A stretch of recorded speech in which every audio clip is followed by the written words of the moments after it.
Welcome. Scott here. Here is another Black Clover mobile guide on how to handle the current World Boss event. The guide will cover on some tips on how to maximize the score for the raid event. Before I continue further, please be mindful that to get the highest SSS score, you need to have a good roster built up. Other than the current best units like Julius and Swimsuit Noel, there are a lot of SR units like Voltos, Finral, etc. that are very good units for event like this. Okay, let's proceed with the guide overview. Now let's focus on how to understand the special effect time attack marker. You can press on the time attack marker to view the rules for the special effect bonuses that applies for the fight. The special effect time attack marker will downtick as you progress through the fight when the world boss takes its turn. Before I continue further, it is important for any world boss fight, if your first party got killed off, the fight will end automatically without allowing you to use your second party. Like what I have mentioned earlier, the boss requires you to have a good roster of 8 units. If you are still struggling on clearing content despite having the units, you might want to check out the gear farming guide that I have on my channel. Once your units have decent gear, the content will start to get a lot easier. With the proper gear, you can go and grind for other enhancement materials that raises your unit's talent and skills. If you just started the game, don't give yourself too much pressure that you need to get the max score for this. There are still decent rewards for you to get as long as you can clear the event. Thankfully, my F2P account managed to achieve a grade A with its limited roster. Throughout the fight, you are forget about the rules of the special effect, you can click the time attack meter. Now let me cover on the boss moveset. Both boss are blue enemies. So bringing either blue and green units will have a more favorable advantage for the fight. For the first wave, the boss has more defensive-oriented skill moveset. Its skill 1 could remove barrier on all targets while its special attack grants itself a total defense buff. For the second wave, the boss skill 1 can remove barrier buff on a single target and it does hit harder, and its skills are primarily single target focused. Its special skill raises its penetration and attack. For both boss wave, the boss will apply static debuff whenever you attack the boss. Once a unit has got inflicted with 3 instances of static, they will get inflicted with an enhanced stun debuff, thus causing them to miss a turn. For the first wave, I have brought the following units: Rhea, Voltos, Lotus, and Season 1 Mimosa. The first wave has more AoE attacks, so you need to have an adequate AoE healing support. I have used Season 1 Mimosa for the video demonstration. You can replace her with Swimsuit Charmy or SR Charmy if you don't have Mimosa. Rhea is my party key attacker. You can replace Rhea with Licht, Fana, or Season 1 Yami. As the special effect gives your party Advanatka with more buffs you have, you can bring a supporter like Voltos, William Veniance, Finral, or Swimsuit Ghosh. Be careful if you are using Finral here due to the color disadvantage. The last member is the ever-useful debuffer Lotus for managing the boss speed. When the time attack marker is between 8 to 7, your skill 2 gets an instant cooldown. Mimosa can spam her S2 for healing through this phase while Rhea can spam his hard-hitting S2. I have both Voltos and Lotus use their specials at the start for the buffs and debuffs. When the time attack marker is between 6 to 5, you can stack a debuff that raises your damage. Use your skills and save your specials. I opted to use Mimosa's special here so the party HP is upkeep well. When the time attack marker is between 4 to 3, you will get an extra turn when you uses your special skill. So take this advantage to deal as much damage as possible. When the time attack marker is between 2 to 1, you will deal more damage with the more buffs that you have on your party. Keep buffing and attack. Once the boss turn reaches 0, you will proceed to the next wave. For the second wave, the boss is more offensive oriented, so it is best to deny the boss turns where possible. I have used Julius, Charlotte, Season 1 Asta and Swimsuit Noel here. Julius can deal tons of damage here since his S2 can drain all the boss stamina if you have his skill page. The special effect gives you damage boost if you have barrier. If you don't have swimsuit Noelle, you can bring raids or SR Noelle, but I would recommend either one of the two Noelle since you can use their water barrier on demand. Charlotte is mainly for defense down debuff so that your party will hit a lot harder. Asta can gain consecutive turns if you use his special when the boss HP is 80% and above. You can replace Asta with any attacker that you like. When the time attack marker is between 8 to 7, have Julius and Charlotte use their specials. Both Noelle and Asta should use their skill 1. You can have Asta use his special if you want. Let the boss do their first attack. Pray that everyone survive the attack. On the following turn, have Noelle uses her barrier buff on herself before the boss next turn. When the time attack marker is between 6 to 5, you will do extra damage as long as the barrier buff is active. Try to deal as much damage as possible. When the time attack marker is between 4 to 3, your skill 2 have instant cooldown. Have Julius keep on spamming S2 until he get inflicted with the stun. Noelle should be applying her barrier buff. You can apply on Asta. When the time attack marker is between 2 to 1, use your combined attacks since they will get instant cooldown and 200% damage boost. Spam them and hopefully you can deal as much damage as possible. Now I have covered my general strategies for the fight.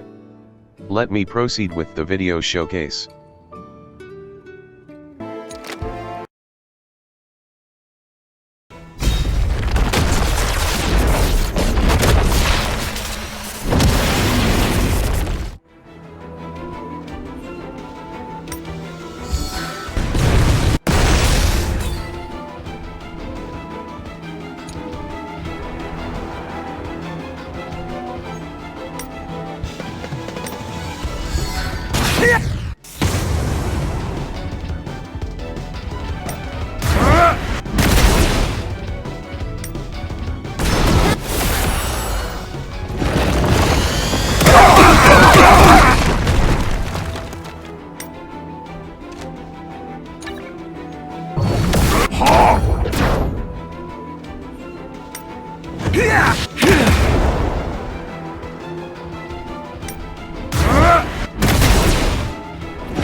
This is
This is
Ah!